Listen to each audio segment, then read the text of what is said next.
Сәлеметсіздер ме, құрметті оқырмандар? Бірінші сыныпта математика сабағы 76-шы сабақ. Бірінші тапсырмадан 4-ші тапсырмаға дейін бірге орындаймыз. Бүгінгі сабақтың тақырыбы есептер шығару. Сен бүгін сабақта есептер шығарасың. Кері есептер шығарамыз. Так, бірінші тапсырмада тапсырманы орында дейді. Шабадандар мен қапшықтарды сана дейді. Шабадандар қанша, қапшықтар қанша санап шығамыз. Бізде жолқапшық бізде 8 дана екен, ал шабадан 5 дана. Яғни бұл жерде бұны табу үшін 8 пен 5-ті азайтамыз. 3-ке тең, жолқапшыққа қарағанда шабаданның 3-еуі артық деп таптық. Бір санның екінші саннан нешеуі артық немесе нешеуі кем екенін білу үшін үлкен саннан кіші санды азайту қажет екен балалар. Міне осы ережені есімізде сақтаймыз. Бұл жерде екеуі де белгілі болса, екеуін азайту арқылы тауып аламыз. Келесі екінші тапсырмада әр есепке сәйкес қысқаша жазуын таңда және шығар дейді. Бірінші есеп 5 жолқапшықпен 7 жолқапшықпен 5 шабадан тұр. Шабаданға қарағанда жолқапшықтың нешеуі артық дейді. Бұл жерде сәйкес келетін сұлба ең соңғы сұлба. Жолқапшық бізде 7, шабадан 5, қаншаға артық екен табу үшін 7 мен 5-ті азайтамыз. 7 мен 5-тің айырмасы 2-ге тең. Жауабы шабаданға қарағанда жолқапшықтың 2-еуі артық екен. Енді осыған бөлігіндегі есебін шығарамыз. 7 жолқапшық пен одан 2-еуі кем шабадан тұр. Неше шабадан тұр дейді. Жаңағы шығарған есебімізге кері есеп, яғни белгілі болғанды белгісіз жасадық. Жолқапшық бізде 7, шабадан белгісіз 2-еуі кем, шабаданды табу үшін 7 мен 2-ні азайтамыз. 7 мен 2-ның айырмасы 5-ге тең.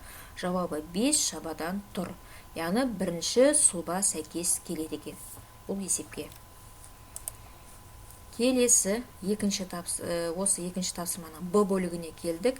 5 шабадан мен одан 2-еуі артық жолқапшық тұр. Неше жолқапшық тұр дейді. Жолқапшықты табу үшін біздер мынадай қысқаша белгіні құрамыз. Шабадан 5, жолқапшық белгісіз 2-еуі артық. 5 пен 2-ні қосынсы 7-ге тең. Жауабында 7 жолқапшық тұр дейміз. Бұл сұлба екінші сұлбамен сәйкес келеді. Бұлар өзара кері есептер. Кері есептерді білеміз ғой, мына кері есептерге жатады. Келесі үшінші тапсырма әр отбасы жүгінің жалпы массасын есепте дейді. Салыстыр дейді. Бұл жерде әрбір жолқапшық пен шабадандарды есептеуіміз қажет. Бірінші жолақтағыны есептесек 3-ке 2-ні қосамыз, 3 килограмға 2 килограм қосамыз, оған 5 килограм қосамыз, 10 килограм және тағы да 10 килограмды қосқанда барлығы 30 килограм шықты. Бірінші отбасы сонда 30 килограм салмақта массасы бар жүкті алған екен. Екінші отбасында 2 чемоданның тағы да үлкен түрлері тұр. 5 килограмға 5 килограм қосамыз, оған 20 килограм және оған тағы да 20 килограм мен 10 килограмды қосқанда жалпы барлығы 60 килограм болды. Сонда екі отбасының қайсында көбірек болды? Яғни екінші отбасында көбірек чемодандардың салмақтары көбірек болды. Келесі 4-ші тапсырмада жұбымызбен бір-бірімізді тексеретін боламыз. Бірінші бағанды есептейік. Кәне 70 пен 30-ның айырмасы 40-ға тең, 90 мен 20-ның айырмасы 70-ге тең, 10 мен 80-ның қосындысы 90-ға тең. 70 пен 70-ның айырмасы 0-ге тең, 90 мен 30-ның айырмасы 60-ға тең, 70 пен 20-ның қосындысы 90-ға тең. 60 пен 10-ның қосындысы 70-ге тең, 80 мен 80-ның айырмасы 0-ге тең. 80 мен 20-ның айырмасы 60-ға тең. Ең соңғы баған 80 мен 20-ның қосындысы 100-ге тең, 50 мен 50-дің қосындысы 100-ге тең. 40 пен 40-ның қосындысы 80-ге тең деп табамыз. Енді дәптердегі тапсырманы орындауымыз керек. Дәптерде мүлде басқаша есеп құрастыр деп тұр бізге. 2 санды таңда дейді. 9, 6, 3. Бұл жерде есеп құрастырайық.